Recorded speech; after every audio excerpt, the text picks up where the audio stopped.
오르미를 떠나보낸 병원 복도에서 지워진 줄 알았던 사흘치 영상 한 조각이 되살아납니다. 흐릿한 화면 속을 서성이는 낯선 여자의 걸음걸이를 두고 서촌 식구들의 낯빛이 하얗게 굳습니다. 마이가 떨리는 목소리로 물었습니다. 저 사람, 왜 우리 오름이 병실 앞에 서 있는 거예요? 나진이가 도도이 앞에 서서 담담하게 캐물었습니다. 그날 병원엔 왜 갔어? 도도이가 시선을 피하며 목소리를 높였습니다. 죽은 애 일까지 왜 나한테 뒤집어 씌워? 무균 병동 앞을 서성이던 그 여자는 정말 누구였을까요? 오르미의 죽음은 정말 아무 곡절 없는 감염이었을까요? 오르미가 숨을 거둔 다음 날 서촌 식구들은 무균 병동에 남은 짐을 하나씩 거두었습니다. 작은 옷가지와 그림책, 나진이가 그려보낸 토끼 그림이 침대 옆 서랍에 그대로 남아 있었습니다. 아이가 좋아하던 자동차 장난감도 베개 옆에 얌전히 놓여 있었습니다. 마이는 넋이 나간 얼굴로 아들이 누웠던 빈 침대만 바라보았습니다. 손끝으로 시트를 쓸어보다가 아이의 온기가 이미 사라진 것을 확인하고는 어깨를 떨었습니다. 오름아, 우리 오름이. 마이가 겨우 아이의 이름을 불렀습니다. 목소리가 잦아들다 끝내 울음으로 무너졌습니다. 얼마 전만 해도 아빠처럼 키가 크겠다며 자동차를 몰겠다던 아이였습니다.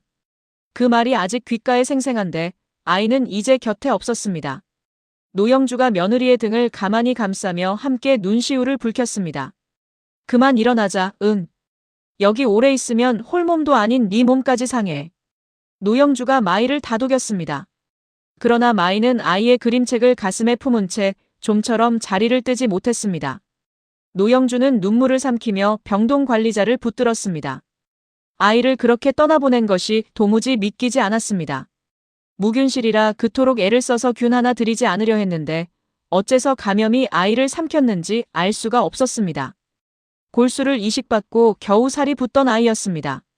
다 나은 줄로만 알았던 손자였습니다. 노영주가 관리자에게 조심스레 청했습니다. 선생님, 부탁이 하나 있어요. 우리 오름이가 대체 어디서 그 균을 옮았는지 그것만이라도 다시 한번 짚어주실 수 있을까요? 관리자는 잠시 말을 잇지 못하다가 고개를 숙였습니다. 어머님, 이식 뒤에는 면역이 약해서 아주 작은 균에도 크게 앓을 수 있습니다. 누구 하나 탓할 수 있는 일이 아닙니다. 노영주도 그 말을 모르지 않았습니다. 그래도 어미로서 할미로서 그냥 넘길 수가 없었습니다. 오름이가 무균실에서 지낸 나날이 하나하나 떠올랐습니다. 손도 마음껏 잡아주지 못하고 유리 너머로만 웃어주던 시간이었습니다. 그렇게까지 조심했는데도 균이 아이를 데려갔다는 것이 노영주는 도무지 받아들여지지 않았습니다. 병실 문을 드나든 사람이라고는 손에 꼽을 만큼 적었고 다들 소독을 거듭하고서야 아이 곁에 다가섰습니다. 그런데 대체 어디서 무엇이 아이의 여린 몸을 파고든 것인지 노영주는 짚히는 데가 없었습니다. 곁에서 짐을 정리하던 마이가 문득 손을 멈추고 말했습니다. 어머니, 오름이가 나진이 씨 그림을 참 오래 들여다봤어요. 이 토끼 그림요. 마이가 서랍 속 그림을 조심스레 품에 안았습니다.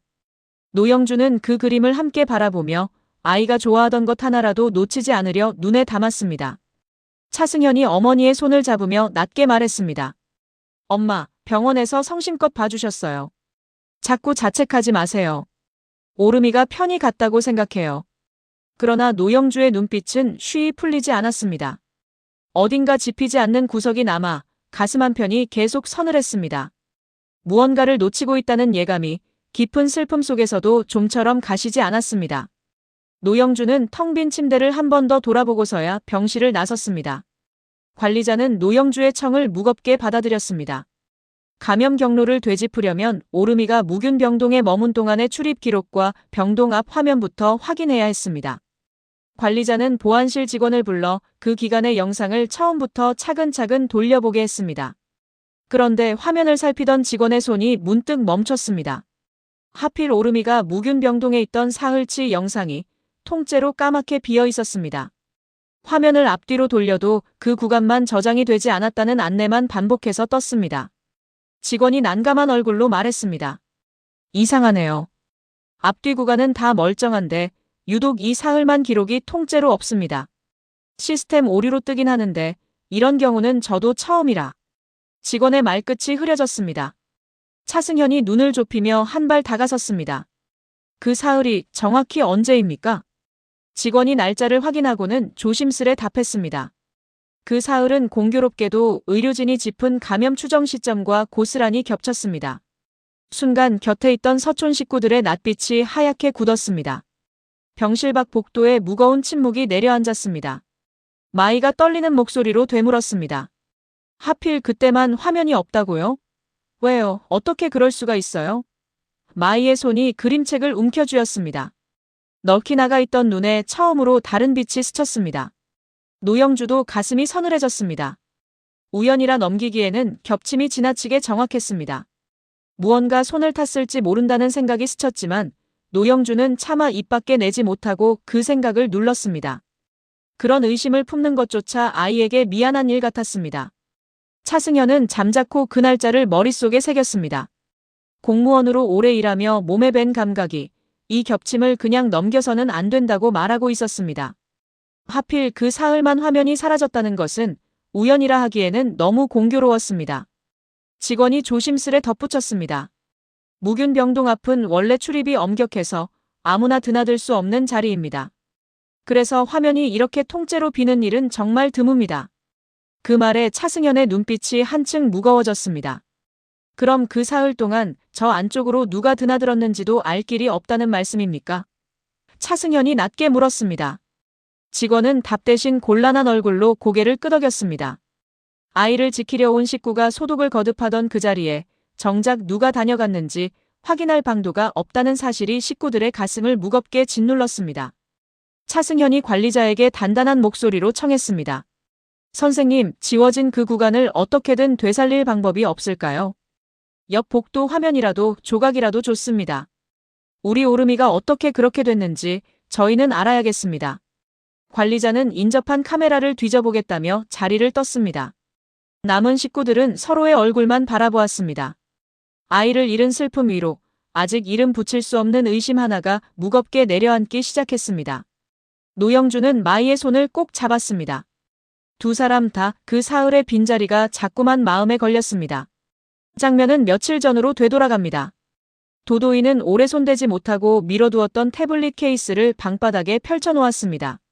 나진이의 작업물이 담긴 그 패드를 도도이는 예고 시절 남의 붓을 빼돌리던 수법 그대로 남몰래 챙겨두었습니다. 언젠가 요긴하게 쓰이리라는 생각뿐 그 안에 무엇이 들었는지는 미처 살피지 못한 채였습니다. 케이스 안쪽 주머니에는 뜻밖에도 몇 장의 서류가 접혀 있었습니다. 도도이는 무심코 그것을 꺼내 펼쳐보았습니다. 낯선 병원 이름과 도장, 그리고 또렷하게 박힌 나진이라는 이름이 눈에 들어왔습니다. 도도이는 글자를 한 줄씩 따라 읽다가 숨을 멈췄습니다. 그것은 조혈모세포를 기증했다는 증서였습니다. 나진이가 다름 아닌 서촌집 아이에게 제 골수를 내어준 사람이었습니다.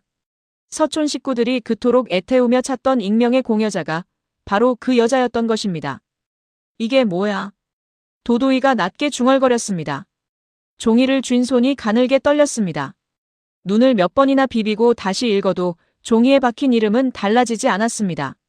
늘 미워하고 얕보던 그 여자가 정작 아이의 생명줄을 붙든 사람이었다니 도도이로서는 도무지 믿기지 않았습니다. 잘난 척하는 재능도 모자라 남을 살리는 착한 일까지 도맡았다는 사실이 도도이의 속을 뒤집었습니다. 도도이는 증서를 무릎 위에 내려놓고 한참을 멍하니 앉아 있었습니다. 함께 접혀있던 다른 서류에는 나세리의 이름과 유언이라는 글자도 보였습니다. 세상을 떠난 아버지가 남긴 그림 한 점까지 케이스 안에 곱게 접혀 있었습니다. 나진이가 그 패드를 잃고 그토록 애타게 찾던 이유가 이제야 도도이의 눈앞에 낱낱이 드러났습니다. 돈으로도 못 사는 것들만 잔뜩 들었네. 어쩐지 그렇게 찾더라니. 도도이가 서류를 만지작거리며 비틀린 웃음을 흘렸습니다. 도도이는 나진이가 사람들 앞에서 태블릿을 잃고 낙담하던 얼굴을 떠올렸습니다. 기억만으로 그림을 되살려냈다며 사람들의 감탄을 한 몸에 봤던 그 모습도 함께 떠올랐습니다. 재능이면 재능, 사연이면 사연, 도도이가 가지지 못한 것을 그 여자는 다 쥐고 있는 듯 했습니다. 그런데 이제 그 여자가 세상에 드러내고 싶지 않아 하는 비밀 하나가 제 손 안에 들어와 있었습니다. 세상에 착한 척은 혼자 다 하더니 이런 걸 숨기고 있었어? 도도이가 증서를 톡톡 두드리며 중얼거렸습니다. 남을 살린 일조차 도도희의 눈에는 나진이가 제 잘남을 드러내는 또 하나의 방편으로만 비쳤습니다. 미움과 놀라움, 그리고 이내 고개를 든 다른 감정이 도도희의 안에서 뒤섞였습니다. 이 종이가 어쩌면 나진이를 무너뜨릴 무기가 될지도 모른다는 생각이 도도희의 눈 속에서 서늘하게 자라기 시작했습니다. 도도희는 증서를 다시 집어들고 그 안의 글자를 오래도록 눈에 담았습니다. 도도희는 서류를 손에 쥐고 곰곰이 헤아렸습니다. 나진이가 서촌 아이의 공여자라는 사실이 세상에 알려지면 그 여자가 그동안 감춰온 것이 한꺼번에 뒤집힐 것이라 여겼습니다. 서촌과 얽힌 사연이며 감춰둔 지난 이야기며 이 종이 한 장으로 다 함께 들춰낼 수 있겠다는 계산에 도도희의 입꼬리가 비틀렸습니다. 이거면 너를 완전히 끝낼 수 있어. 잘난 척하던 것도 착한 척하던 것도 다 끝이야. 도도희가 혼잣말처럼 뇌까렸습니다. 손목을 꺾여 사람들 앞에서 망신당하던 기억이 이 종이 한 장이면 고스란히 되갚아질 것만 같았습니다.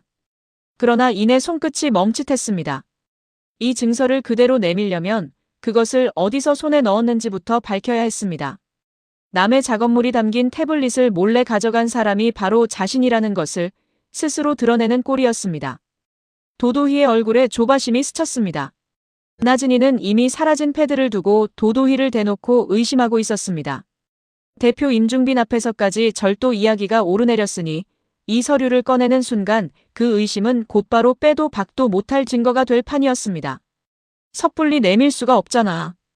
이걸 어디서 났냐 물으면 뭐라고 대답해. 도도희가 서류를 만지작거리며 이를 물었습니다. 나진이를 겨누려던 손이 되레 제 발목을 잡을 판이었습니다. 무기를 손에 쥐고도 휘두르지 못하는 처지가 도도희를 더욱 초조하게 만들었습니다. 눈앞에 종이가 나진이를 겨눌칼이면서 동시에 제 목을 겨눈칼이기도 했습니다. 잘못 휘둘렀다간 상대는 못 빼고 제 손만 베일 노릇이었습니다.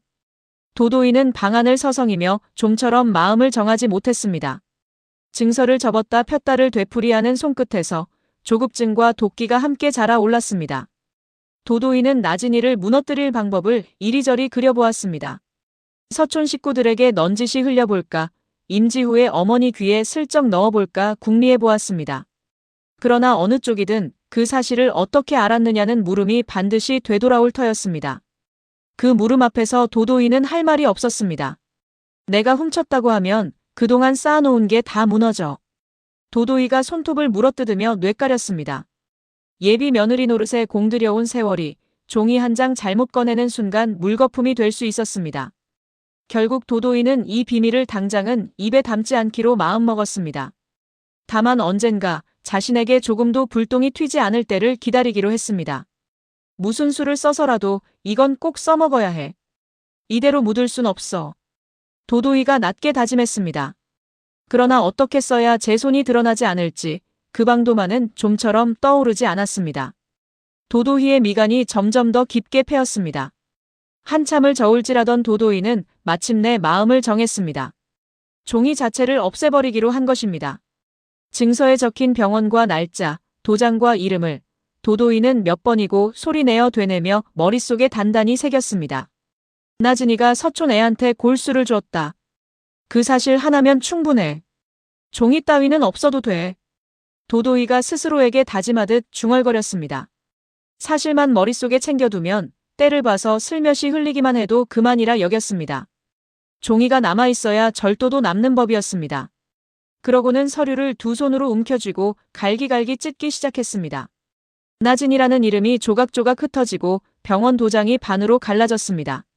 세상을 떠난 아버지의 그림만은 잠시 손이 멈칫했지만 도도희는 이내 그것마저 함께 구겨버렸습니다. 상대에게 소중한 것일수록 없애버리는 손끝에 오히려 묘한 쾌감이 스쳤습니다.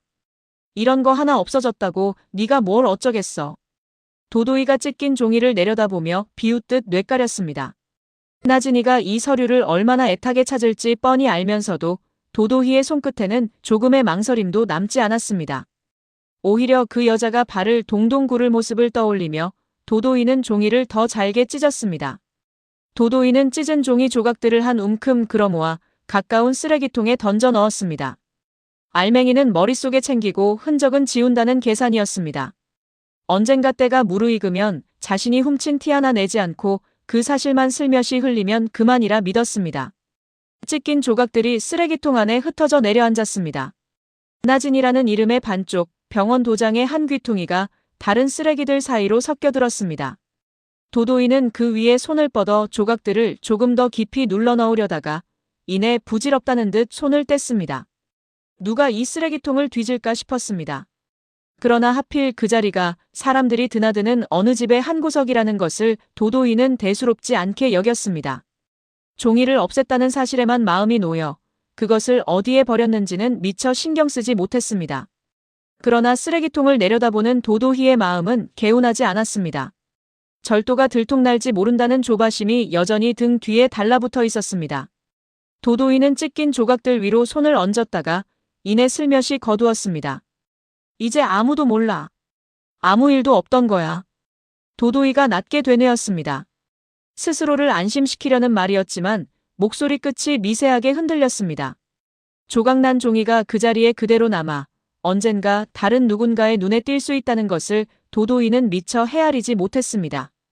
흔적을 지웠다고 믿은 바로 그 순간에도 도도이는 자신이 무엇을 놓치고 있는지 짐작조차 하지 못했습니다.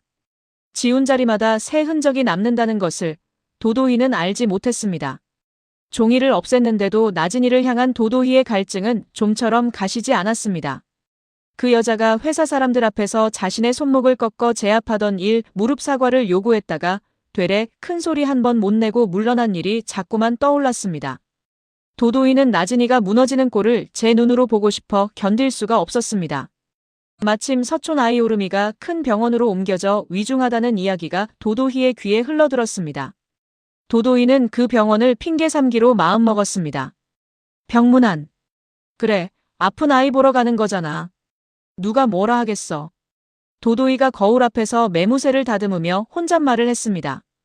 임지후의 어머니가 늘 며느리감이라 감싸주던 자리를 떠올리며 이런 걸음 하나로도 제 자리를 지킬 수 있다고 스스로를 다독였습니다. 겉으로는 서촌 집안 아이를 걱정해 찾아가는 예비 며느리감의 걸음이었습니다. 그러나 속내는 사뭇 달랐습니다. 아이의 병세로 서촌 식구들이 얼마나 흔들리고 있는지, 그 틈에서 나진이가 얼마나 초라한 모습을 보이는지 두 눈으로 확인하고 싶었습니다. 도도이는 병원으로 향하는 내내 마음이 들떴습니다. 나진이가 조카를 잃을지 모른다는 생각에 안쓰러움 대신 묘한 우월감마저 스쳤습니다. 조카가 그 지경인데 넌 얼마나 애가 탈까. 그 무너진 얼굴 좀 보자. 도도이가 나지막이 뇌까렸습니다. 그 여자가 아이의 생명줄을 붙든 공여자라는 사실을 알면서도 도도희의 미움은 조금도 무뎌지지 않았습니다. 오히려 그 비밀을 손에 쥐고 있다는 것이 도도희를 더 대담하게 만들었습니다. 남들은 모르는 것을 저 혼자 안다는 우쭐함이 발걸음을 자꾸만 가볍게 했습니다. 문득 도도희의 머릿속에 나진이가 서촌 식구들 틈에서 눈물 짓는 모습이 그려졌습니다. 그 여자도 남들처럼 무너지고 초라해질 수 있다는 것을 두 눈으로 보고 싶었습니다. 늘 당당하던 그 얼굴이 슬픔에 젖어 있기를 도도이는 은근히 바랐습니다.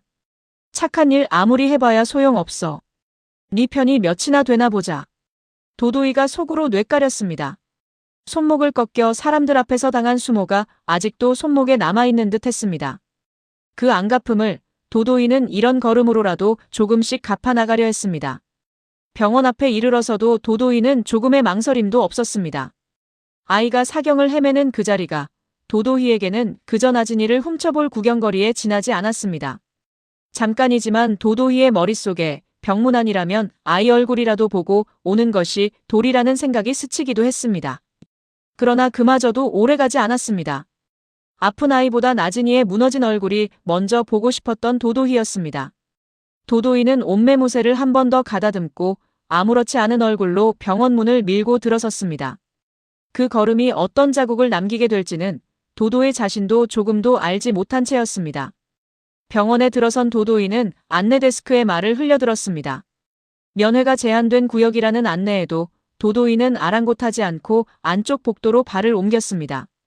서촌 식구들이 어디쯤 있는지, 나진이가 그 사이에 끼어 있는지 눈으로 좇으려 했습니다. 발길은 어느새 무균병동 복도 근처까지 이어졌습니다. 입구에 놓인 손 소독제 앞에서 도도이는 성의 없이 손끝만 대충 문지르고 지나쳤습니다. 마스크도 코 밑으로 흘러내린 채였습니다. 이런 자리에서 지켜야 할 것들을 도도이는 하나도 마음에 두지 않았습니다. 여긴가? 오름이가 이 안에 있나 보네. 도도이가 유리문 너머를 기웃거리며 중얼거렸습니다. 그 안쪽에서는 균 하나 들이지 않으려 온 식구가 애를 태우고 있었습니다. 이식을 마친 아이의 면역이 아직 돌아오지 않아 작은 먼지 하나, 손끝에 얼룩 하나도 조심하던 자리였습니다. 문마다 소독을 거듭하고 들고 나는 사람마다 손을 씻고 또 씻던 자리였습니다. 도도이는 그런 사정을 알 리 없었고 알려고도 하지 않았습니다. 지나가던 간호사가 도도이의 걸음을 붙들었습니다. 여기는 아무나 들어오시면 안 되는 구역입니다. 면회 제한 구역이니 나가주세요. 도도이는 마지못해 몇 발짝 물러섰지만 이내 다시 그 근처를 서성였습니다. 잠깐 보는 것도 안 돼요? 나 예비 며느리인데. 도도이가 대수롭지 않게 대꾸하고는 유리문 쪽으로 목을 뺐습니다. 간호사가 다시 한번 주의를 주고 나서야 도도이는 못마땅한 얼굴로 걸음을 늦췄습니다. 간호사가 자리를 뜨자 도도이는 다시 유리문에 바짝 붙어 안쪽을 살폈습니다. 어렴풋이 보이는 침대와 그 곁을 지키는 사람들의 그림자를 눈으로 훑었습니다. 나진이가 저 안에 있을지 모른다는 생각에 도도이는 좀처럼 발을 떼지 못했습니다. 조금만 더 보면 되는데. 도도이가 아쉬운 듯 중얼거리며 문 앞을 오갔습니다. 소독을 다시 하라는 안내판도 함부로 드나들지 말라는 경고도 도도이의 눈에는 들어오지 않았습니다.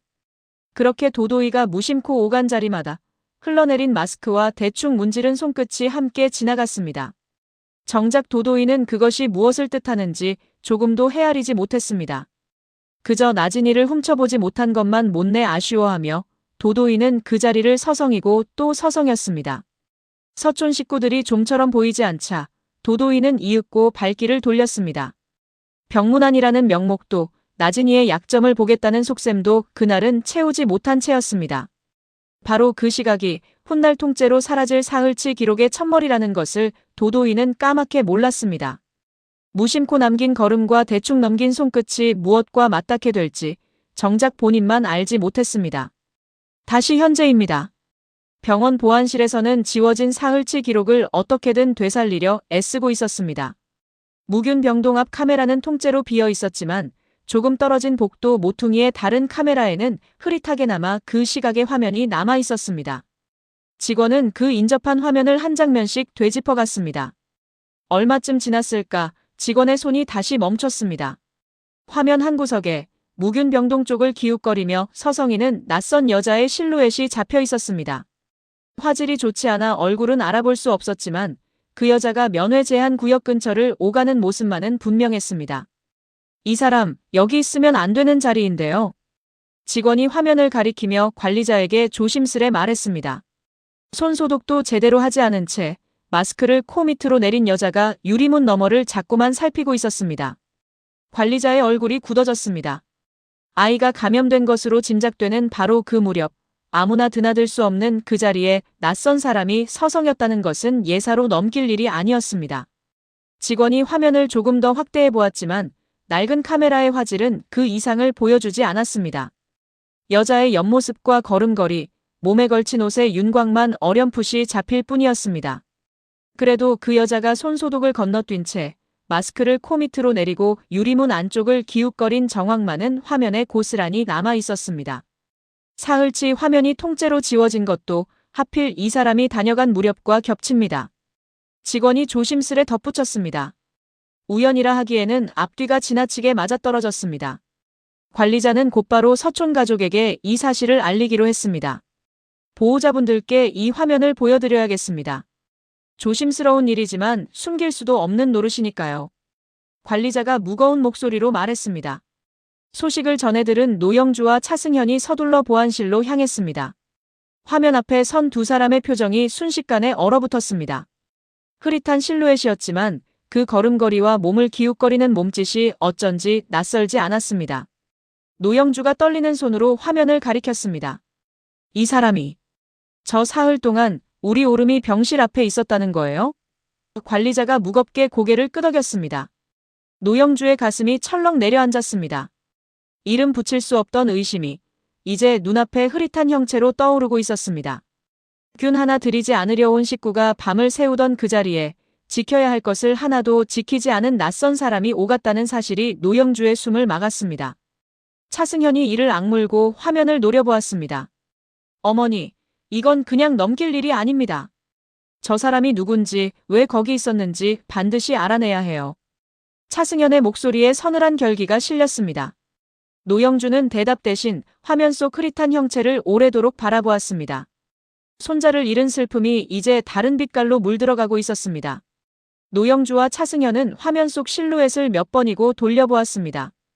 얼굴은 끝내 또렷해지지 않았지만 볼수록 낯익은 데가 있었습니다. 걸음을 옮길 때 살짝 기우는 어깨선, 몸에 걸친 옷의 맵시가 어딘가 눈에 익었습니다. 어머니, 저 옷차림, 저 걸음걸이도요. 차승현이 눈을 좁히며 나직이 말했습니다. 확신할 수는 없었지만 짐작가는 얼굴이 하나 있었습니다. 노영주도 같은 생각이었습니다. 그러나 함부로 입에 담기에는 너무 무거운 이름이었습니다. 잘못 짚었다가는 애먼 사람을 잡는 일이 될 수도 있었습니다. 노영주는 한참을 망설이다 입을 열었습니다. 확실치도 않은데 함부로 말할 순 없지. 그래도 이대로 넘길 수도 없고. 노영주의 목소리가 떨렸습니다. 차승현이 잠시 생각에 잠겼다가 결심한 듯 말했습니다. 저 사람이 누군지 정확히 아는 사람에게 확인해보는 게 맞겠어요. 애먼 사람 잡지 않으려면요. 차승현의 머릿속에는 한 사람이 떠올라 있었습니다. 화면 속 여자가 정말 그 사람이라면 그를 가장 잘 아는 이는 따로 있었습니다. 노영주의 머릿속에도 같은 얼굴이 어른거렸습니다. 나진이를 그토록 미워하며 회사까지 찾아가 시비를 걸던 그 사람, 임지후의 곁에 오래 머물러 온 그 사람이었습니다. 그러나 노영주는 애써 고개를 저었습니다. 아무리 미운 사람이라도 아이의 죽음과 엮는 것은 함부로 할 말이 아니었습니다. 승현아, 그래도 이건 우리 짐작만으로 결정할 일이 아니다. 잘못 짚으면 우리가 죄를 짓는 거야. 노영주가 떨리는 목소리로 아들을 붙들었습니다. 차승현도 어머니의 말을 무겁게 받아들였습니다. 두 사람은 임지후에게 연락을 넣기로 했습니다. 도도희와 오래 연을 맺어온 임지후라면 저 흐릿한 화면 속 사람이 누구인지 단번에 알아볼 수 있을 터였습니다. 잘못 짚어 애먼 사람을 잡는 일을 피하려면 그 사람을 가장 잘 아는 이의 눈이 필요했습니다. 차승현이 조심스레 임지후에게 전화를 걸었습니다. 본부장님, 갑자기 이런 부탁을 드려 죄송합니다. 저희 오름이 일로 확인해 주셨으면 하는 화면이 하나 있습니다. 차승현은 애써 담담하게 말했지만 목소리 끝이 미세하게 흔들렸습니다. 전화기 너머로 잠시 침묵이 흘렀습니다. 차승현은 화면을 보내겠다는 말만 남기고 조용히 전화를 끊었습니다. 애먼 사람을 잡는 일이 되지 않기를 차승현 역시 마음 깊이 바랐습니다. 노영주는 그 곁에서 두 손을 맞잡은 채 부디 자신의 짐작이 틀리기만을 빌었습니다. 화면 속 그 사람이 아니기를, 손자의 죽음에 사람의 손길 따위는 얹혀있지 않기를 노영주는 간절히 바랐습니다. 그러나 마음 한편에서는 이미 그 바람이 이루어지지 않으리라는 예감이 무겁게 자리 잡고 있었습니다. 연락을 받은 임지우는 서촌 가족이 보내온 화면을 조용히 들여다보았습니다. 흐릿한 실루엣이 무균병동 근처를 서성이는 장면이었습니다. 처음 임지우는 그것을 믿고 싶지 않았습니다. 애써 다른 사람일 거라고, 잘못 본 것일 거라고 마음을 다잡으며 화면을 돌려보았습니다. 그러나 볼수록 임지우의 낯빛은 어두워졌습니다. 오래 곁에서 보아온 사람의 걸음걸이와 몸짓을 임지우는 모른 척할 수가 없었습니다. 화면 속 여자가 걸음을 옮기는 모양이 눈에 익은 그 모습과 자꾸만 겹쳤습니다. 설마. 임지우가 낮게 중얼거렸습니다. 손끝이 화면 위에서 멈췄습니다. 임지우의 머릿속에 얼마 전 있었던 태블릿 절도 사건이 되살아났습니다. 나진이의 작업물이 감쪽같이 사라졌던 그 일, 예전 예고 시절 남의 붓을 빼돌리던 수법이 떠오른다며 사람들이 수군거리던 그 일이었습니다. 임지우는 그때도 도도희를 조용히 불러 사적으로 물었지만 끝내 답을 얻지는 못했습니다. 그 일로 쌓인 의심이 이번 화면 앞에서 다시금 고개를 들었습니다.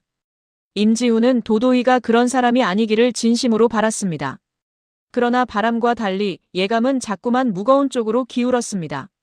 임지우의 머릿속에는 얼마 전 삼촌에게서 전해 들은 이야기까지 겹쳐 떠올랐습니다. 나진이가 오름이에게 골수를 내어준 사람이라는 것, 서촌과 얽힌 깊은 사연이 있다는 것을 임지우는 이제 알고 있었습니다.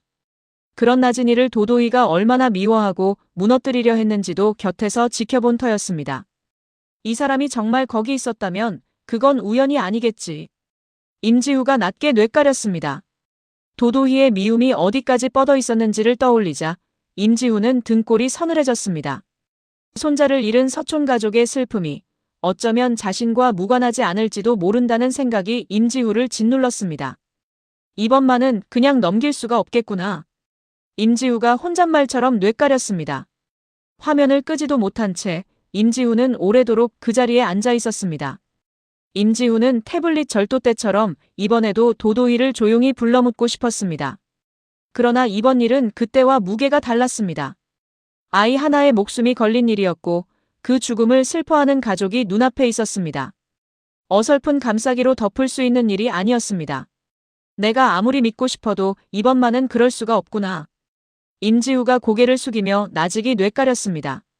오래 곁을 지켜온 사람을 향한 마지막 믿음이 이 흐릿한 화면 앞에서 조금씩 허물어지고 있었습니다. 믿고 싶은 마음과 지피는 사실 사이에서 임지우는 마음이 무너지는 것을 느꼈습니다. 손자를 잃은 서촌 가족의 슬픔이 그저 남의 일 같지 않았습니다. 이 흐릿한 화면 한 장이 어디로 이어질지 임지우는 두려운 마음으로 헤아렸습니다. 같은 시각 금태우는 서촌 쪽에서 흘러나온 소식을 우연히 전해 들었습니다. 오름이의 죽음이 어쩌면 단순한 감염만은 아닐지도 모른다는 이야기, 병원 화면에 낯선 사람이 잡혔다는 이야기였습니다. 금태우는 그 말을 듣자마자 나진이의 화실로 달려갔습니다. 나진이는 오름이를 떠나보낸 슬픔을 겨우 추스르며 화실 한 구석에서 붓을 들었다 놓았다 하고 있었습니다. 조카를 위해 그리던 그림 앞에서 나진이의 손은 좀처럼 나아가지 못했습니다. 문을 밀고 들어선 금태우가 숨을 고르며 말했습니다. 진이야, 놀라지 말고 들어. 오름이 일말인데. 병원에서 이상한 게 나왔대. 나진이가 붓을 내려놓고 고개를 들었습니다. 이상한 거요? 그게 무슨 말이에요, 오빠? 금태우는 조심스레 들은 이야기를 전했습니다. 무균병동 앞 화면이 사흘이나 통째로 지워졌다는 것, 겨우 되살린 화면에 낯선 사람이 서성이고 있었다는 것, 그 사흘이 하필 아이가 감염된 무렵과 겹친다는 것이었습니다. 나진이의 얼굴에서 핏기가 가셨습니다. 겨우 가라앉히던 슬픔 위로 다시금 짙은 충격이 밀려들었습니다. 그저 병이 아이를 데려간 줄로만 알았는데 그 죽음에 누군가의 손길이 얹혀 있었을지 모른다는 말이었습니다. 무균실 앞을 함부로 오간 사람이 있었다면 그 작은 부주의가 여린 아이의 몸을 파고들었을 수도 있는 노릇이었습니다. 단순한 감염이 아닐 수도 있다는 거예요? 나진이가 겨우 목소리를 냈습니다. 손끝이 가늘게 떨렸습니다. 금태우가 무겁게 고개를 끄덕였습니다. 확실한 건 아직 몰라. 그래도 네가 알아야 할 것 같아서 왔어. 나진이는 한동안 말을 잇지 못했습니다. 조카를 지키려 제 골수까지 내어준 나진이었습니다. 아픈 아이가 조금이라도 힘을 내기를 바라며 그림을 그려보내고 도시락을 챙겨 병실로 들여보내던 나진이었습니다. 그 아이의 죽음에 곡절이 있다는 말은 나진이의 가슴을 송두리째 무너뜨렸습니다. 오름이가 그렇게 조심했는데 누가 그 앞을 서성였다는 거예요? 나진이의 목소리가 젖어들었습니다. 겨우 눌러두었던 눈물이 다시 차올랐습니다. 금태우는 차마 더 말을 잇지 못하고 나진이의 어깨를 가만히 붙들었습니다. 진이야, 정신 똑바로 차려. 지금 네가 흔들리면 안 돼. 금태우의 목소리에도 안타까움이 짙게 배어 있었습니다. 나진이는 붓을 쥔 손을 힘없이 내려놓고 한동안 화실 바닥만 내려다보았습니다. 조카가 도시락에 곁들인 그림을 한참 들여다봤다던 마이의 말이 귓가에 맴돌았습니다. 그렇게 예뻐하던 아이가 그렇게 허무하게 떠났다는 것이 나진이는 여전히 믿기지 않았습니다. 그런데 그 죽음에 누군가의 손길이 얹혀 있었을지 모른다니 나진이의 슬픔은 이내 다른 감정으로 번지기 시작했습니다. 충격 속에서도 나진이는 정신을 다잡으려 애썼습니다. 병원 화면에 낯선 사람이 서성였다는 이야기를 곱씹을수록 나진이의 머릿속에는 한 가지 일이 자꾸만 겹쳐 떠올랐습니다. 얼마 전 감쪽같이 사라진 태블릿, 그 안에 담겨있던 소중한 것들이었습니다. 오빠, 이상하지 않아요? 제 패드가 사라진 것도, 저 병원 화면 일도. 이게 다 따로따로 벌어진 일 같지가 않아요. 나진이가 낮지만 또렷한 목소리로 말했습니다. 금태우가 눈을 크게 떴습니다. 설마 너 그 둘이 이어져 있다고 생각하는 거야? 나진이는 천천히 고개를 끄덕였습니다. 예고 시절부터 남의 것을 몰래 빼돌리던 그 수법, 제 작업물을 노리던 손길, 그리고 이제 조카의 병실 앞을 서성인 낯선 그림자까지 나진이의 안에서 그 조각들이 하나의 그림으로 맞춰지고 있었습니다. 확증은 없었습니다. 그러나 나진이의 직감은 한 사람을 가리키고 있었습니다. 늘 자신을 미워하고 무너뜨리려 했던 그 사람이었습니다. 회사까지 찾아와 나가라 윽박지르고 사람들 앞에서 무릎 사과를 요구하던 그 얼굴이 떠올랐습니다. 오빠, 제 패드 안에는 오르미한테 골수 준 증명서도 들어있었어요. 그게 남의 손에 있다고 생각하면. 나진이가 말끝을 흐렸습니다. 사라진 서류가 어디로 갔을지, 그것이 이번 일과 어떻게 이어질지 나진이의 머릿속이 어지럽게 얽혔습니다. 금태호는 그 말에 잠시 멈칫했습니다. 나진이가 잃어버린 것이 단순한 작업물만이 아니었다는 사실이 새삼무겁게 다가왔습니다. 그러니까 더더욱 함부로 나서지 말고 신중하게 하자. 금태호가 조심스레 말했습니다. 나진이는 대답 대신 천천히 눈을 떴습니다. 사라진 태블릿, 그 안의 증명서, 그리고 병실 앞을 서성인 그림자가 하나의 선으로 이어지고 있었습니다. 나진이의 안에서 슬픔은 어느새 밝혀야겠다는 결심으로 바뀌어 갔습니다. 조카가 그렇게 떠난 까닭을 어떻게든 알아야 나진이는 붓을 다시 들 수 있을 것 같았습니다. 나진이는 잠시 눈을 감았다가 이내 결심한 듯 자리에서 일어섰습니다. 이번만은 흐지부지 넘기지 않을 거예요. 오르미를 위해서라도 반드시 확인해야겠어요. 나진이의 목소리에는 슬픔을 눌러 담은 단단함이 실려 있었습니다. 금태호가 걱정스러운 얼굴로 만류하려 했습니다. 진이야, 확실한 증거도 없이 찾아갔다가 되레 네가 당하면 어떡해. 그러나 나진이의 눈빛은 이미 단단하게 굳어 있었습니다. 증거는 없어도 물어볼 순 있잖아요. 그 사람 얼굴을 보면 뭔가 알 수 있을 거예요. 나진이가 조용하지만 흔들림 없이 말했습니다. 예전 같으면 트라우마에 눌려 마주 서기조차 힘들었을 상대였습니다. 그러나 지금의 나진이는 달랐습니다. 조카를 잃은 슬픔을 억누르며 나진이는 그 사람을 직접 찾아가 마주하기로 마음먹었습니다. 두렵지 않은 것은 아니었습니다. 그러나 오르미의 죽음 앞에서 나진이는 더 이상 물러설 수 없었습니다. 화실문을 나서는 나진이의 걸음에는 슬픔을 딛고 선 사람의 단단함이 배어 있었습니다. 나진이는 도도이를 직접 찾아갔습니다. 마주선 도도이 앞에서 나진이는 애써 감정을 누르며 담담하게 입을 열었습니다.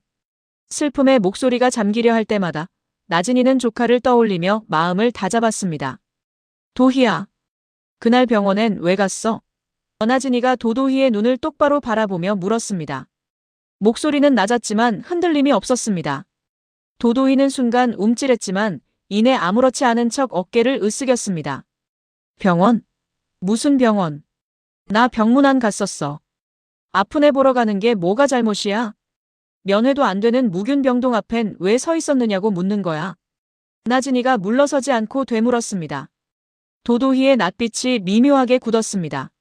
나진이가 무엇을 알고 있는지 가늠하려는 듯 도도희의 눈이 빠르게 움직였습니다. 그러나 도도희는 곧 시선을 슬며시 옆으로 돌렸습니다. 거길 내가 왜 가? 그냥 아이 걱정돼서 잠깐 들른 거지. 무슨 말을 하고 싶은 건데 지금. 도도희가 애써 태어난 척 대꾸했습니다. 하지만 말끝이 조금씩 빨라졌고 나진이의 눈을 정면으로 받지 못했습니다. 나진이는 도도희의 얼굴을 찬찬히 살폈습니다. 예전이라면 이 사람 앞에서 목소리부터 떨렸을 나진이었습니다. 그러나 조카를 떠올리자 두려움보다 밝혀야겠다는 마음이 앞섰습니다. 오르미가 아픈 걸 걱정했다는 사람이 왜 아이 얼굴 한 번 안 보고 병동 앞만 서성였을까?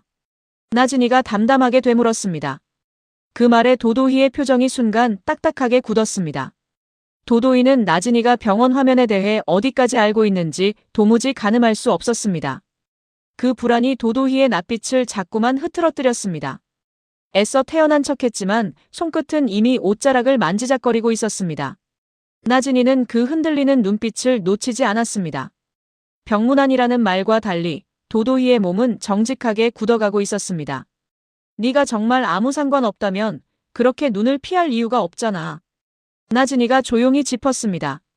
도도희는 대꾸 대신 팔짱을 끼며 몸을 돌렸습니다. 무슨 상관이 있다고 그래? 억지 부리지 마.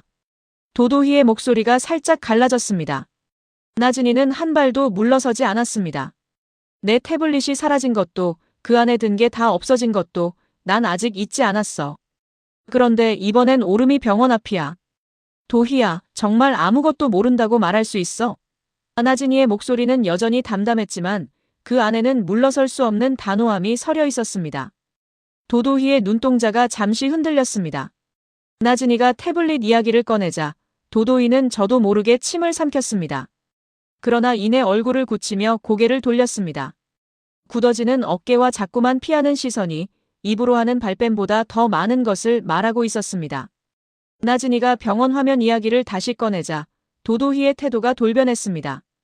얼마 전 되살아난 병원 복도 화면에 낯선 여자가 잡혔다는 이야기, 그 여자의 걸음걸이가 난찍다는 이야기를 나진이가 조용히 짚어 나가자 도도희의 얼굴이 순식간에 달아올랐습니다. 애써 태연한 척하던 얼굴이 불그락푸르락해지더니 도도희가 갑자기 목소리를 높였습니다. 화면? 무슨 화면? 내가 거기 있었다는 증거라도 있어? 도도희가 팔을 휘저으며 소리쳤습니다. 되레 성을 내는 모양이 궁지에 몰린 사람의 몸부림 같았습니다. 왜 다들 나한테만 그래? 죽은 애 일까지 왜 나한테 뒤집어 씌우냐고. 도도희가 언성을 더 높였습니다. 억울하다는 듯 눈까지 붉히며 나진이를 몰아세웠습니다. 목소리가 커질수록 도도희는 그 소리 뒤로 무언가를 숨기려는 사람처럼 보였습니다. 나진이는 흔들리지 않고 도도희를 바라보았습니다. 난 뒤집어 씌운다고 한 적 없어. 그저 그날 왜 거기 있었는지 물었을 뿐이야. 그런데 넌 왜 그렇게까지 화를 내는 거야? 그 말에 도도희는 순간 말문이 막혔습니다. 목소리는 여전히 높았지만 무언가를 감추려 애쓰는 기색이 역력했습니다. 나진이가 화면 이야기를 꺼낼 때마다 도도희의 손끝이 저도 모르게 떨렸습니다. 그 떨림을 감추려 도도희는 자꾸만 팔짱을 고쳐 끼고 머리카락을 쓸어 넘겼습니다. 억울하면 억울할수록 왜 손이 떨려?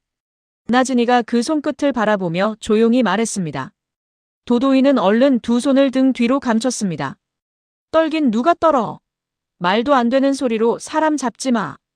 도도희가 악을 쓰듯 소리쳤지만 그 목소리에는 이미 다급함이 배어 있었습니다.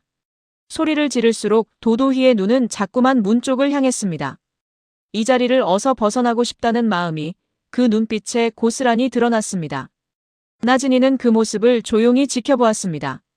목청을 높일수록 도도희는 오히려 제 속을 더 드러내고 있었습니다. 억울한 사람의 분노가 아니라 들킬까봐 두려운 사람의 발버둥이었습니다. 정말 억울한 사람은 그렇게 소리부터 지르지 않아. 나진이가 나직이 말했습니다. 차분이 아니라고 말하면 될 일을 넌 왜 이렇게 몰아붙이듯 화를 내는 거야? 도도희는 그 말에 잠시 숨이 막힌 듯 입술을 깨물었습니다. 무슨 말이라도 더 쏟아내려는 듯 입을 열었다가 이내 다물었습니다. 나진이의 흔들림 없는 눈빛 앞에서 도도희는 제 목소리만 자꾸 커진다는 것을 스스로도 느끼고 있었습니다. 나진이의 눈빛이 한층 더 서늘해졌습니다. 조카를 잃은 슬픔은 여전히 가슴을 짓눌렀지만 나진이는 이 자리에서만은 결코 무너지지 않으리라 다짐했습니다. 오르미를 위해서라도 반드시 진실을 밝혀야 했습니다. 도도희가 발뺌으로 버티고 있다는 소식이 서촌에도 전해졌습니다. 아들을 잃고 넋이 나가 있던 마이가 그 이야기를 듣자마자 자리를 박차고 일어섰습니다. 홀몸도 아닌 몸이었지만 마이는 누구도 말릴 수 없는 걸음으로 도도희 앞에 다가섰습니다. 당신, 우리 오름이 병실 앞에서 뭐 했어요? 왜 거기 있었냐고 대답해요. 마이가 울분에 찬 목소리로 소리쳤습니다. 아들을 잃은 어미의 눈빛 앞에서 도도희는 저도 모르게 한 발 물러섰습니다. 나는 그냥 병문안. 도도희가 우물거렸지만 마이는 그 말을 끝까지 듣지 않았습니다. 병문안?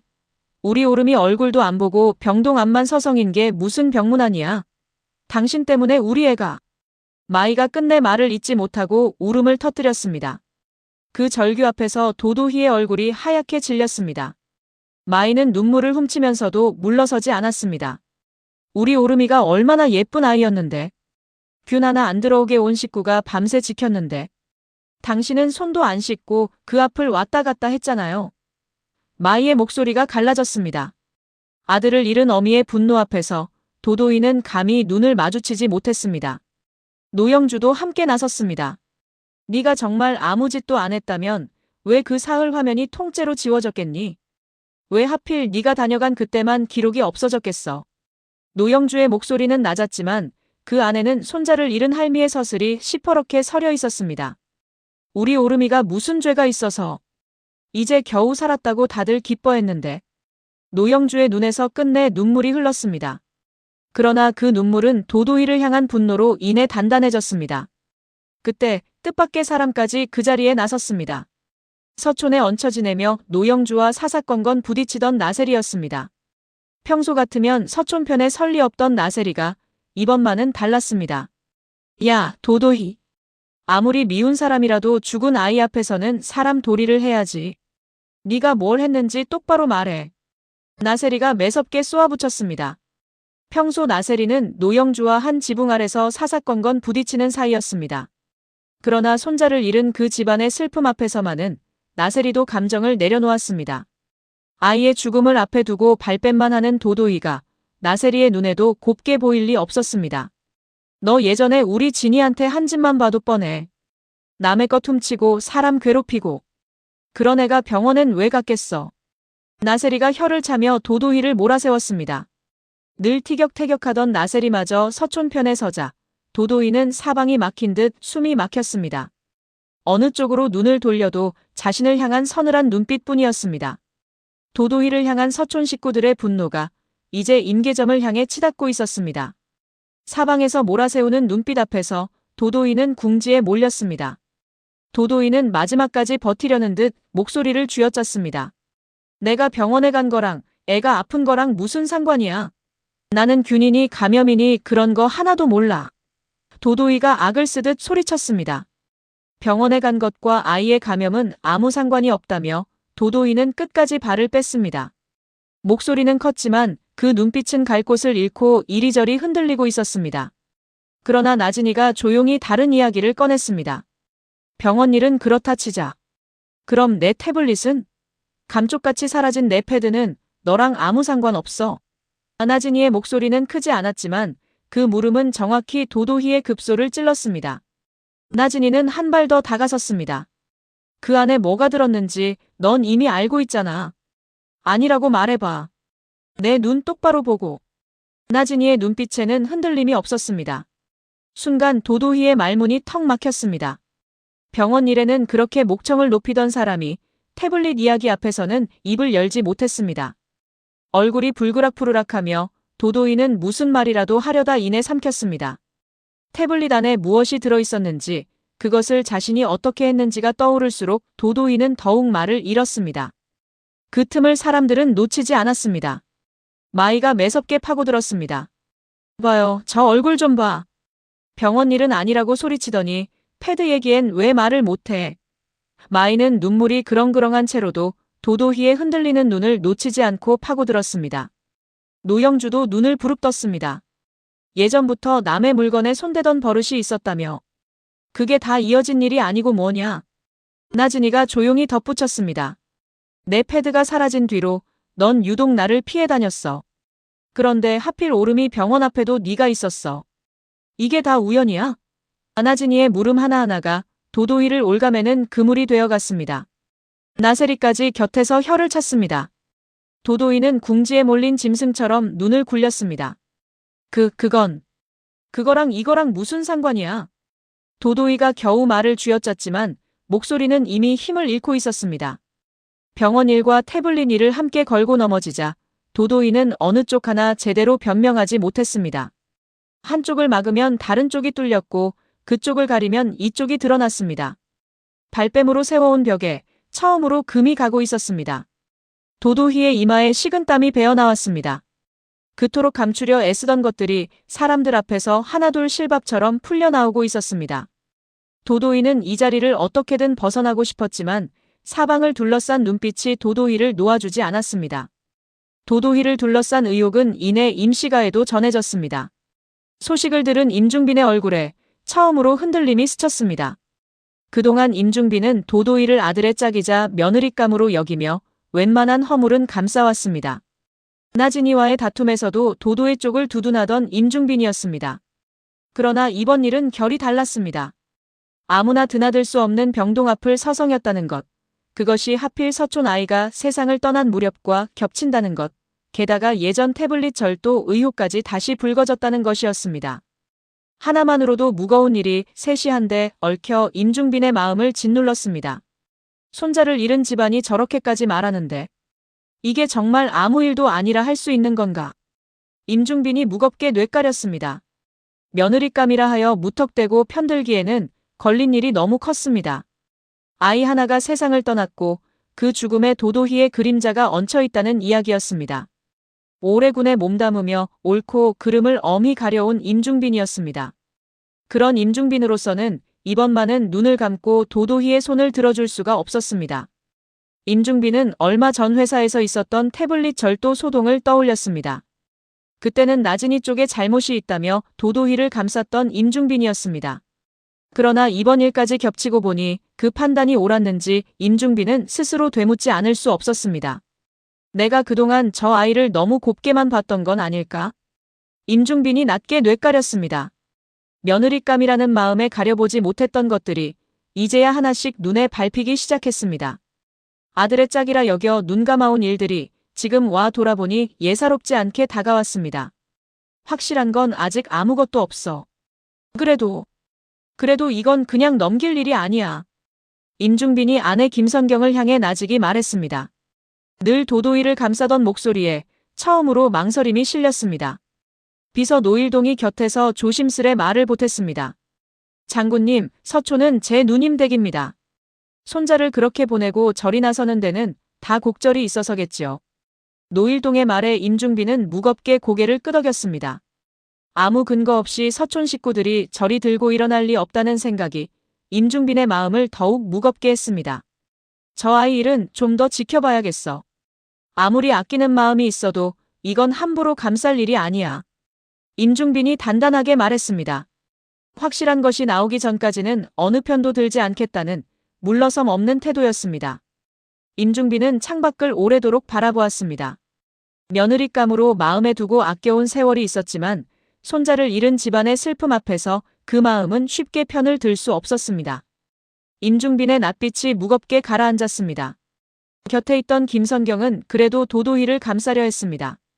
며느리감으로 점 찍어두고 살갑게 대해온 아이였습니다. 김선경으로서는 그 아이가 그런 끔찍한 일과 얽혔다는 것을 도무지 받아들이고 싶지 않았습니다. 여보, 그 아이가 설마 그랬겠어요. 병원엔 그냥 아이가 걱정돼서 갔겠지. 우연이었을 거예요, 우연. 김선경이 애써 목소리를 냈습니다. 그러나 그 말에는 예전 같은 확신이 실리지 않았습니다. 말끝이 자꾸만 흐려졌고 김선경 스스로도 그 말을 온전히 믿지 못했습니다. 말을 하면서도 김선경의 마음 한편이 자꾸만 걸렸습니다.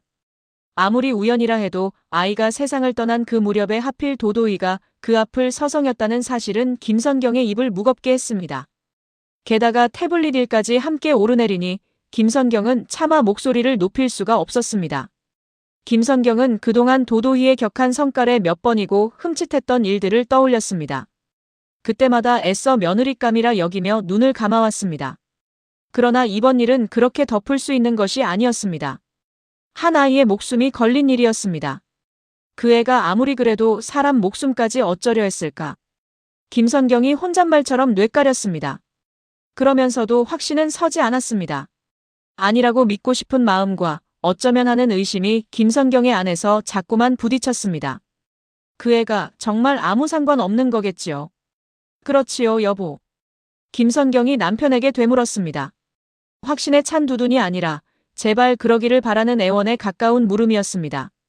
임중빈은 아무 대답도 하지 않았습니다. 그저 무거운 눈빛으로 아내를 바라볼 뿐이었습니다. 그 침묵이 김선경의 가슴을 더 무겁게 짓눌렀습니다. 왜 아무 말이 없어요? 그 애가 그랬을 리 없다고 당신이 한마디만 해줘요. 김선경이 매달리듯 다시 물었습니다. 그러나 임중빈은 여전히 입을 열지 않았습니다. 늘 한마음으로 도도희를 감싸던 두 사람 사이에 처음으로 서먹한 공기가 흘렀습니다. 김선경은 자리에서 일어나 창가로 다가섰습니다. 얼마 전 손목을 다쳤다며 눈물 짓던 도도희를 살갑게 감싸 안았던 자신이 떠올랐습니다. 그때는 그 눈물이 그저 가엾게만 보였습니다. 그러나 이제 그 눈물마저 김선경은 온전히 믿을 수가 없었습니다. 내가 그동안 뭘 보고 저 아이를 그렇게 감쌌던 걸까? 김선경이 낮게 한숨을 내쉬었습니다. 오래도록 흔들림 없던 비호에 처음으로 균열이 생기고 있었습니다. 그 균열은 임씨가 안에 무겁게 내려앉았습니다. 김선경은 자꾸만 도도희의 얼굴을 떠올렸지만 이번만은 그 얼굴이 예전처럼 마냥 곱게만 보이지 않았습니다. 늘 며느리감이라 감싸던 마음 한구석에 지울 수 없는 의심 하나가 씨앗처럼 자리 잡았습니다. 슬픔과 의혹이 겹겹이 쌓인 자리에서도 나진이만은 흔들리지 않았습니다. 조카를 잃은 아픔이 여전히 가슴을 짓눌렀지만 나진이는 그 슬픔에 주저앉지 않으려 마음을 다잡았습니다. 오름이를 위해서라도 밝힐 건 반드시 밝혀야 해요. 나진이가 나직이 되뇌었습니다. 그것이 떠난 아이를 위해 자신이 할 수 있는 마지막 도리라 여겼습니다. 슬픔에 무너져 아무것도 하지 못한다면 그것이야말로 아이에게 더 미안한 일일 것 같았습니다. 곁을 지키던 전정아가 나진이의 손을 꼭 잡았습니다. 진이야, 너 혼자 다 짊어지려 하지 마. 내가 곁에 있잖아. 오랜 벗의 목소리에 나진이는 겨우 마음을 추슬렀습니다. 정아야, 나 무섭기도 해. 오름이가 나 때문에 더 아팠던 건 아닐까 하고. 나진이가 젖은 목소리로 털어놓았습니다. 제 골수까지 내어주며 살리려 했던 아이였습니다. 그 아이의 죽음 앞에서 나진이는 자꾸만 스스로를 다그치게 되었습니다. 전정아가 고개를 저었습니다. 그런 소리 하지 마. 넌 그 애를 살리려고 네 몸까지 내어준 사람이야. 죄가 있다면 그 앞을 함부로 오간 사람한테 있는 거지. 전정아의 단호한 말에 나진이는 겨우 흔들리던 마음을 붙잡았습니다. 스스로를 탓하던 마음이 벗의 한마디에 조금씩 가라앉았습니다. 금태호도 곁에서 힘을 보탰습니다. 너 혼자 나서게 두지 않을게. 확실한 것부터 하나씩 차근차근 밝혀나가자. 금태호의 말에 나진이는 고개를 끄덕였습니다. 고마워요, 오빠. 정아, 너도. 나진이가 두 사람을 번갈아 보며 겨우 옅은 미소를 지었습니다. 혼자였다면 슬픔에 주저앉았을지도 모를 자리였습니다. 그러나 곁을 지켜주는 이들이 있어 나진이는 다시 일어설 힘을 얻었습니다. 슬픔에 휩쓸려 성급하게 몰아붙이기보다는 하나하나 짚어가며 진실에 다가서기로 했습니다. 나진이는 잠시 눈을 감고 조카의 얼굴을 떠올렸습니다. 도시락에 곁들인 그림을 오래 들여다봤다던 아이, 그림 누나라 부르며 따르던 아이였습니다. 아프면서도 아빠처럼 키가 크겠다며 웃던 아이였습니다. 그 아이를 위해서라도 나진이는 이 일을 흐지부지 덮을 수 없었습니다. 오름아, 이 고모가 반드시 밝혀줄게. 나진이가 속으로 다짐하며 조용히 숨을 골랐습니다. 서두르지 않되 물러서지도 않겠다고 나진이는 마음을 다잡았습니다. 확실한 것 하나하나를 붙들어 언젠가는 진실을 온전히 드러내겠다는 다짐이었습니다. 그것이 떠난 아이를 위한 길이자 오래 자신을 짓눌러온 두려움을 딛고 서는 길이기도 했습니다. 두 벗의 곁에서 나진이는 흔들리던 마음을 다시 단단하게 여미었습니다. 슬픔을 딛고 선 그 다짐이 나진이의 눈빛을 한층 더 깊고 단단하게 만들었습니다. 모두가 흩어진 뒤 도도이는 홀로 남았습니다.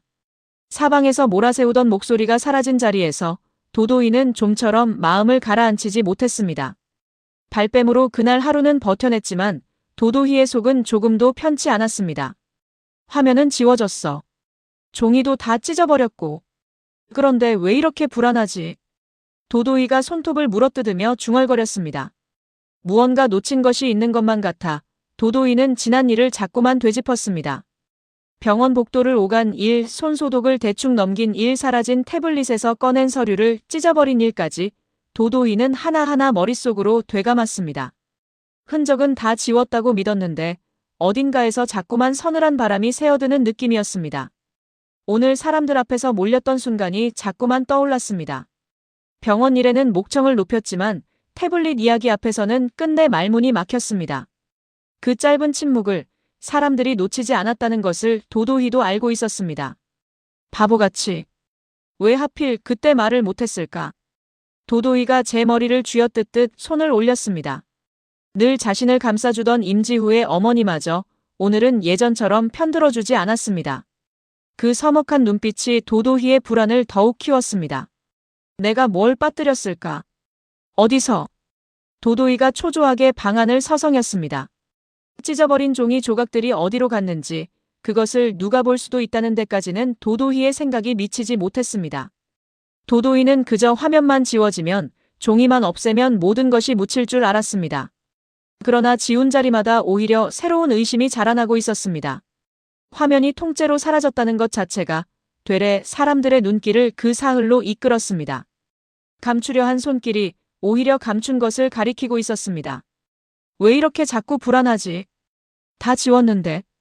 도도희가 두 팔로 제 몸을 감싸 안았습니다. 방 안은 조용했지만 도도희의 마음속은 조금도 조용하지 않았습니다. 발뺌으로 세워온 자리가 조금씩 발밑에서 무너지고 있었습니다. 서촌 식구들의 분노도, 임시가에 생긴 균열도, 나진이의 흔들림 없는 눈빛도 모두 도도희를 향해 좁혀오고 있었습니다. 도도희는 불안한 얼굴로 창밖을 내다보았습니다. 밤이 깊어갈수록 알 수 없는 두려움이 도도희의 가슴을 조여왔습니다. 오늘 하루는 발뺌으로 버텼지만 내일도 그럴 수 있으리라는 확신은 서지 않았습니다. 어디선가 자신이 지운 줄 알았던 흔적 하나가 조용히 되살아나고 있었습니다. 손이 닿지 않는 어느 자리에서 찢어버린 종이 한 조각이 도도희를 향해 되돌아오고 있었습니다. 서촌을 향한 진상규명은 이제 더욱 무겁게 도도희의 앞을 가로막고 있었습니다. 지금부터는 앞선 회차에서 벌어진 일들이 어떤 의미를 품고 있는지, 그리고 다음 이야기가 어느 쪽으로 흘러갈 수 있는지 함께 짚어보겠습니다. 골수까지 나눠봤고 겨우 살아난 줄 알았던 오름이가 끝내 숨을 거둔 슬픔 위로 사라진 태블릿과 찢긴 증서 한 장이 조용히 되살아나고 있습니다. 그 실밥 하나가 어디로 이어지는지 인물들의 마음과 그동안 깔려온 단서를 하나하나 따라가 보겠습니다. 오름이의 죽음은 처음부터 누구 하나 탓할 수 없는 죽음으로 그려졌습니다. 골수를 이식받은 뒤 면역이 채 돌아오지 않아 아주 작은 균에도 크게 앓을 수 있는 몸이었습니다. 의료진의 소견도 폐혈성 쇼크였고 조심을 안 해서 생긴 일이 아니라는 말이 거듭 나왔습니다. 그래서 이 죽음은 사람의 손길보다 병 그 자체의 잔인함으로 놓여 있었습니다. 되찾은 줄 알았던 일상이 하루아침에 뒤집힌 것이지요. 그런데 바로 그 점이 서촌 식구들의 마음을 더 무겁게 짓눌렀습니다. 균 하나 들이지 않으려 온 식구가 밤을 새웠기 때문입니다. 문마다 소독을 거듭하고 손도 마음껏 잡아주지 못한 채 유리 너머로만 웃어주던 나날이었습니다. 그렇게까지 애를 썼는데도 아이를 잃었으니 노영주로서는 도무지 받아들일 수가 없었습니다. 병실을 드나든 사람이라고는 손에 꼽을 만큼 적었고 다들 소독을 거듭하고서야 아이 곁에 다가섰습니다. 그런데 대체 어디서 무엇이 그 여린 몸을 파고들었는지 짚히는 데가 없다는 것이 오히려 가슴을 서늘하게 했습니다. 이 짚히지 않는다는 감각이 이 이야기의 첫 단추입니다. 슬픔은 언젠가 가라앉지만 풀리지 않는 물음은 좀처럼 가시지 않는 법이지요. 노영주가 병동 관리자에게 감염 경로를 다시 짚어달라 청한 것도 그래서였습니다. 어미로서 할미로서 그냥 넘길 수가 없었던 것입니다. 무언가를 놓치고 있다는 예감이 깊은 슬픔 속에서도 자꾸만 고개를 들었습니다. 그동안 서촌은 오름이의 병을 두고 오래 마음을 졸여왔습니다. 골수 이식으로 겨우 살이 붙던 아이였고 다 나은 줄로만 알았던 손자였습니다. 온 식구가 검사 결과에 마음을 놓고 아이에게 동생이 생긴다는 소식에 들떠있던 그 자리였습니다. 그렇기에 그 회복이 무너진 자리에서 식구들이 느낀 것은 단순한 슬픔만이 아니었습니다. 되찾은 기쁨이 클수록 그것을 잃은 자리의 물음도 깊어지는 법이지요. 차승현이라는 인물도 이 대목에서 눈여겨볼 만합니다. 오래 공직에 몸담으며 옳고 그름을 따지는데 익숙한 사람이었습니다. 아이를 잃은 슬픔 앞에서도 무언가 앞뒤가 맞지 않는 구석을 그냥 넘기지 못할 사람입니다. 그래서 다음 이야기는 애도에서 그치지 않고 그 빈자리를 캐묻는 쪽으로 흘러갈 가능성이 높습니다. 감염 경로를 되짚는 그 걸음이 병동 앞 기록으로 나아가 그 자리를 오간 사람에게로 이어질 수 있기 때문입니다. 지킬수록 무너진 그 무균실이 도리어 진실을 향한 천문이 되는 셈입니다. 도도이라는 인물을 이해하려면 그가 남의 것에 손대던 오랜 버릇부터 짚어야 합니다. 예고 시절 나진이가 잘 길들여둔 붓을 몰래 빼돌리고 새 붓으로 바꿔두었다가 시험이 끝나면 쓰레기통에서 망가진 채로 나오게 하던 수법이었습니다. 나진이를 창고에 가둬 수행평가를 망치게 한 일까지 있었습니다. 남을 무너뜨려야 제자리가 올라간다고 믿는 사람이었습니다. 그 버릇은 어른이 되어서도 그대로였습니다. 나진이의 태블릿이 감쪽같이 사라지고 그 자리에 낯선 새 패드가 3개나 놓여 있었습니다. CCTV마저 최근 것이 지워져 있었습니다. 예전에 그 수법과 판박이었던 것이지요.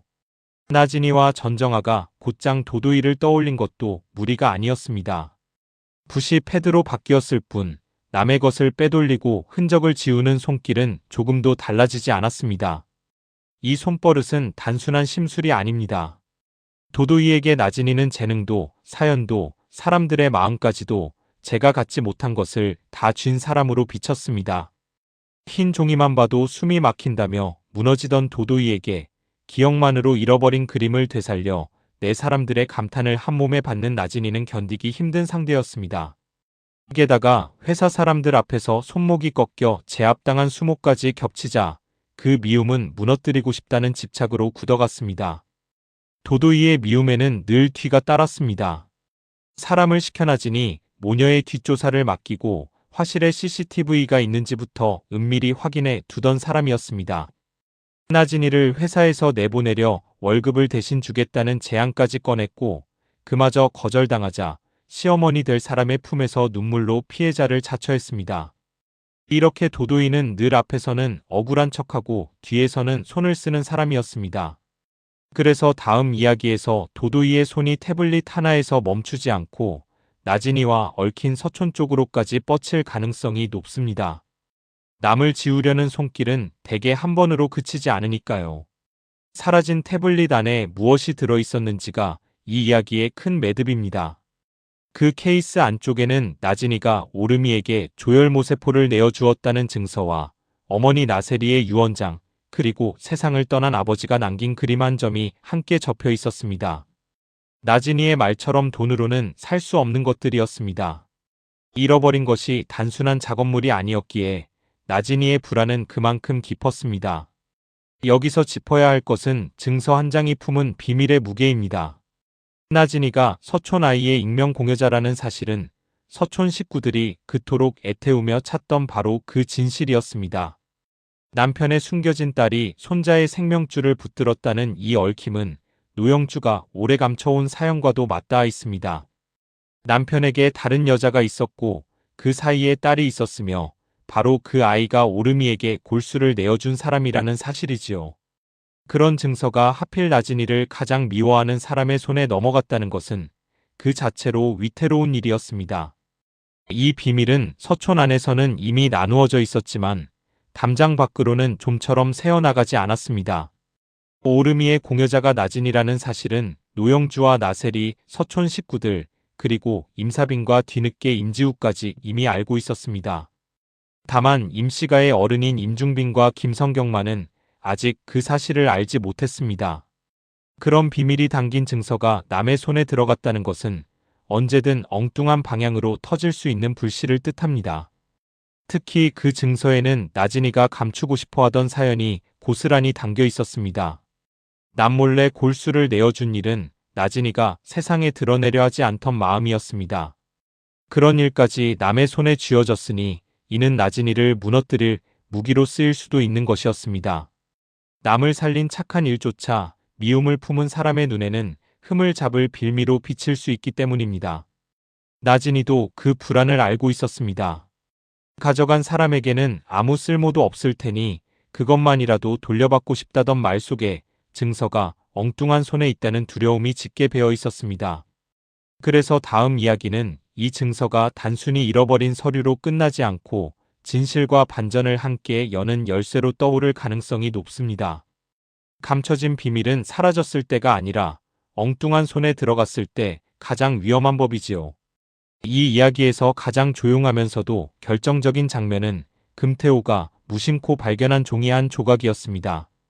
도도이가 승기를 잡았다며 파티를 벌이던 그 집에서 집 구경을 하겠다며 들어간 방의 쓰레기통에서 금태호는 갈기갈기 찢긴 증서를 보았습니다. 거기 또렷이 적힌 이름은 다름 아닌 나진이었습니다.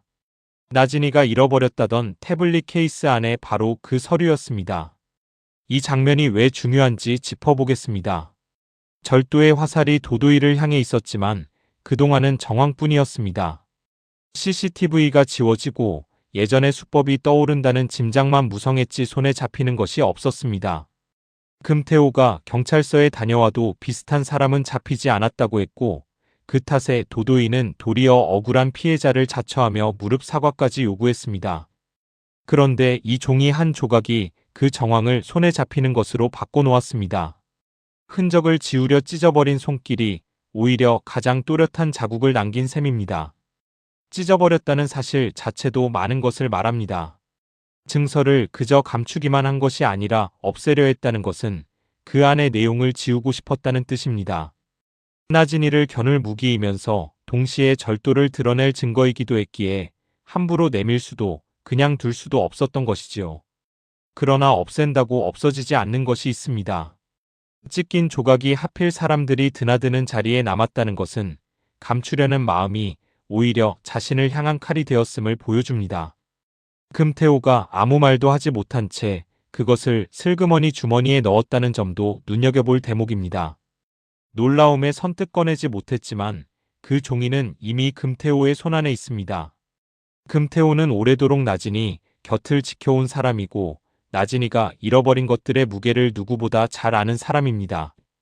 그래서 다음 이야기에서 금태호가 이 증서를 언제 누구 앞에서 꺼내느냐가 큰 물줄기를 가를 가능성이 높습니다.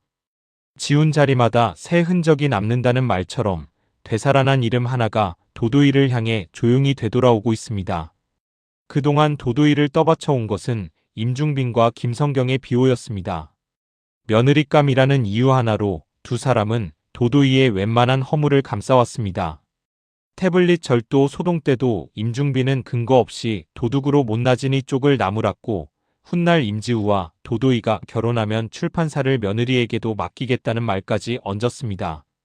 김성경은 손목을 다쳤다는 도도이를 품에 안고 나진이 모녀를 싸잡아 험담하며 회사에서 내보낼 궁리를 함께 굳혔습니다. 그러나 이 비호에는 이미 금이 갈 조짐이 보였습니다. 임중빈은 오래 군에 몸담으며 옳고 그름을 엄히 가려온 사람입니다. 아끼는 직원이라 해도 함부로 도둑 취급을 해서는 안 된다고 선을 그으면서도 사돈만큼은 약속과 상식을 지키는 사람이길 바란다며 은근히 도도의 집안을 겨누기도 했습니다. 며느리감을 감싸는 마음과 옳고 그름을 가리려는 성정이 임중빈 안에서 늘 팽팽히 맞서 있었던 것이지요. 곁에는 노일동이라는 사람도 있습니다. 서촌의 노영주가 바로 그의 누나입니다. 세상에 불륜만 아니면 다 용서할 수 있다면서도 불륜만은 결코 용서하지 못한다는 소신을 지닌 충직한 비서입니다. 서촌 식구들이 곡절없이 들고 일어날 리 없다는 것을 누구보다 잘 아는 사람이 임중빈 곁에 있는 셈입니다. 이 자리 배치가 도도이에게는 결코 유리하지 않습니다. 비호란 대개 상대가 크게 어긋나지 않을 때까지만 이어지는 법이지요. 김성경 역시 도도이의 격한 성깔에 몇 번이고 흠칫했던 사람이었습니다. 예전에 제 아들 앞에서 핸드백을 휘두르던 경박함을 두고 김성경은 오래도록 마음을 온전히 열지 못했습니다. 며느리감이라 여기며 애써 눈을 감아왔을 뿐이지요. 그렇게 억눌러 온 마음은 결정적인 순간에 오히려 빠르게 돌아서기 쉽습니다. 무엇보다 이번 일은 결이 다릅니다. 태블릿 절도는 물건에 관한 일이었지만 이번에는 한 아이의 목숨이 걸린 일입니다. 아무나 드나들 수 없는 병동 앞을 서성였다는 것, 그것이 하필 서촌 아이가 세상을 떠난 무렵과 겹친다는 것, 게다가 예전 절도 의혹까지 다시 불거졌다는 것이지요.